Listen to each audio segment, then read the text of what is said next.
How's it going, everybody? I'm Sam Lee, reading for writer Leonid Melikhov, and welcome to Gaming Instinct's review of Overwatch 2.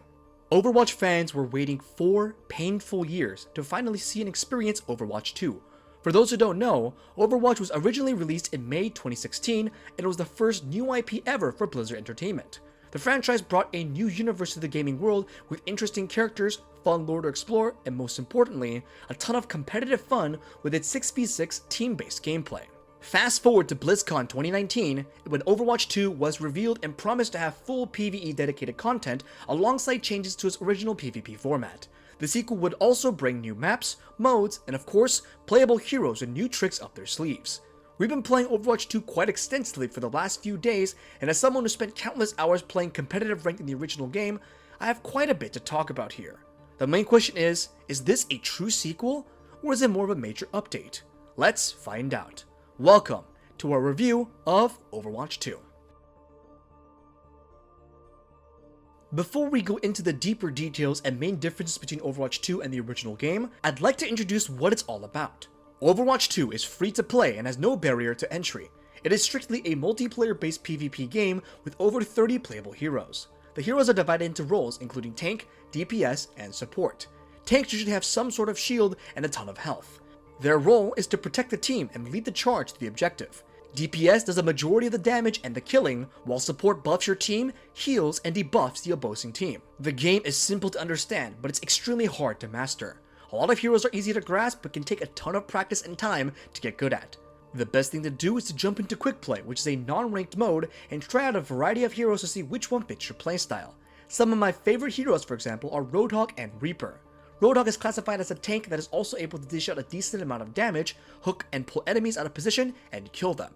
He is also able to heal himself by drinking his flask. The majority of the hero's abilities are on some sort of cooldown or charge. By dealing damage and using abilities, the player also gains a charge for their ultimate ability, which is best used when timed perfectly during big team fights and certain situations. Reaper, on the other hand, is a dual-wielding shotgun damage dealer who's very good at doing a ton of damage to targets with high health pools and flanking the enemy team. He is particularly good at sneaking up on the backline by teleporting behind and shooting them in the back at point-blank range. His ultimate is very useful when you jump down from a high elevation on an unsuspecting enemy team. It does massive area of effect damage, which is very good at securing team objectives. Then there are support characters like Mercy, who can glide around and heal people directly with their staff or buff your teammates' damage instead.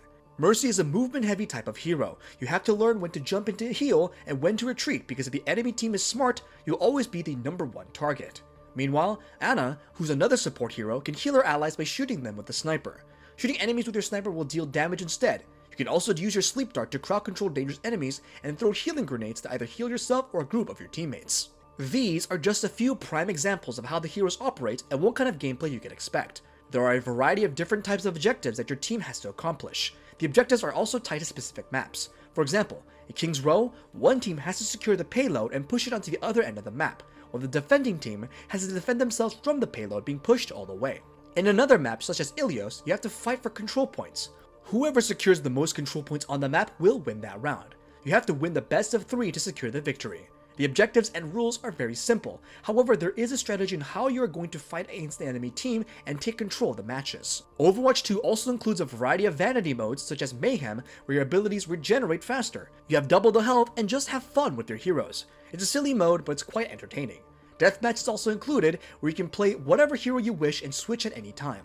While the game wasn't balanced around such modes, it does give the player a bit more variety and something to fool around with when they just want to chill and be stress-free.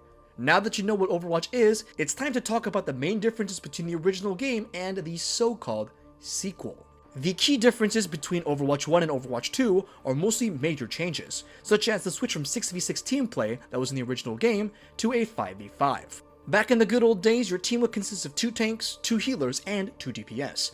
But Blizzard has decided to shake up the formula and take it down to a 5v5 that only consists of 1 tank this time around, 2 healers, and 2 DPS. While this may not seem like a big deal, it has dramatically changed how the game is being played now. It's a lot faster and matches end quicker. Also, having to rely on a single tank puts a lot more pressure on them now more than ever before, as they are the ones leading the charge every game. Whether you think the 5v5 is better or worse is completely subjective. For me personally, it's very hard to say. I haven't really had enough time to fully decide, but I do like the quicker matches and decrease in stalemates. It's also nice to have a switch up when it comes to the overall strategy and team compositions. Other players might prefer the old way of playing, but as I said before, it's subjective. Another new addition to the game is the new push mode and the 3 additional heroes including Junker Queen, Kiriko, and Sojourn. Junker Queen is the latest new tank that has a dagger that is thrown and then called back to her. If it sticks to the enemy, it does damage and also pulls the enemies towards her. She can also do a commanding shout that increases movement speed and grants additional health to her allies. Her other ability is called Carnage, where she swings her melee weapon, dealing a lot of damage to the targets in front of her. Her ultimate has her charge through enemies and prevents them from healing for a limited time while dealing bleeding damage.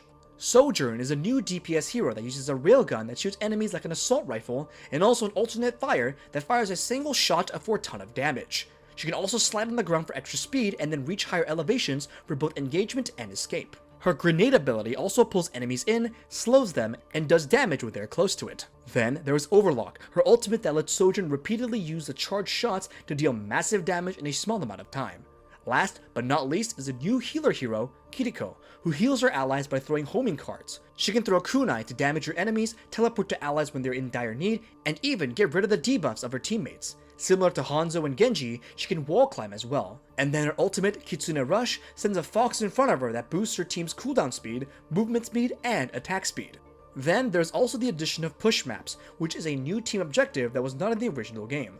In push maps, both teams must fight for the control of a robot. When your team has control of the robot, he pushes forward to the enemy base. It's similar to your regular payload maps, but different enough. The maps are symmetrical as opposed to the payload maps, which just go from one part of the map to another. In payload maps, you have to secure the payload first and then you can move it. In push, your team just needs to be next to the robot for him to move forward. If both teams are alive and well and are next to the robot, then the robot doesn't move anywhere unless one or the other team is eliminated.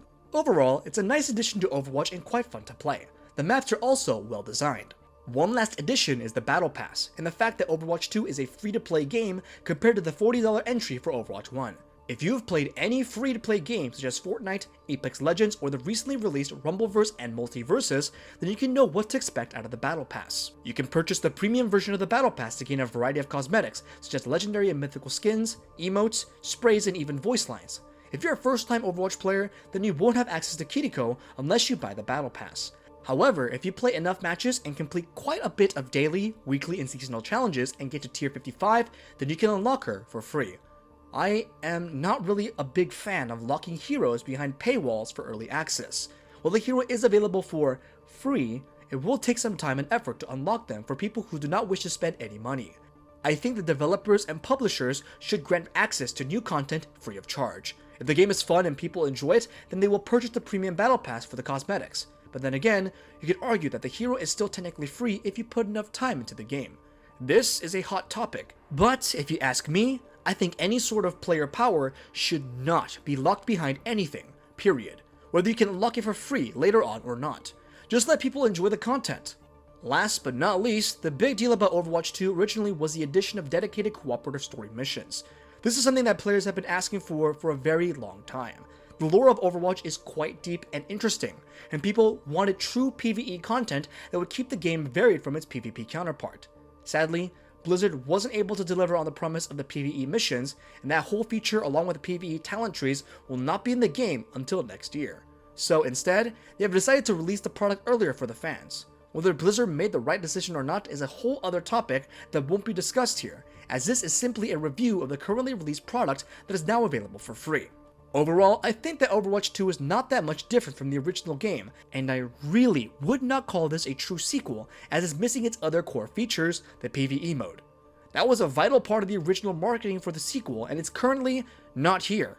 To be 100% truthful and transparent here, this is more like an Overwatch 1.5 and is nothing more than a giant update that simply acts as a big transition for the game. The real Overwatch 2 will come out in 2023. With that being said, if you just want more Overwatch, new heroes to play with, and a new game mode, then feel free to invest some time in it. The game is fun, the new heroes are good, the new maps and push objectives are enjoyable, and the game runs well without any technical issues as far as sounds and visuals go. With that being said, Gaming Instincts will be giving Overwatch 2 a score of 7.0 out of 10. And that concludes Gaming Instincts' review of Overwatch 2. To see more videos, reviews, and content like this in the future, make sure to subscribe. Thanks for watching. This has been Sam Lee, and until next time.